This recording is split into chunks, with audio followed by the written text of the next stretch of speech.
We have a community of over 200 women in business in Perth, and we get together on a regular basis and we talk about what we're going through, we talk about our struggles and our concerns, and with the goal of helping each other. And I think that's so important for mental health as a small business owner, to know that you're not alone and that there are other people going through similar things, and that's really where the value of Fusion comes in. It's a beautiful community, an uplifting, motivating community that shows people that they're not alone in business. Running a small business can be really taxing on your mental health, and the stress and anxiety that comes with it is much more intense than, say, maybe if you were just working in a day job with a secure paycheck that comes in. So we don't always know where our next paycheck is coming, which can cause a lot of anxiety and stress, not to mention trying to find clients and all the other things of running a business that it takes to run a successful business and live off that. Probably the most anxious point of my time was when I had my baby 6 months ago, and I still had to keep the business running, but also I had committed to the biggest event that I'd ever done, which was 200 people.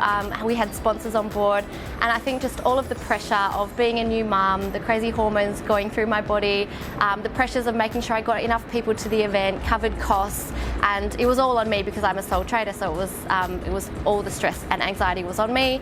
I just felt the anxious knot in my chest for weeks on end, and it ended up in me kind of burning out as such. So after the event I kind of burnt out and didn't really do much with the business for a few weeks because I just had to take a break. So that's probably my lowest point.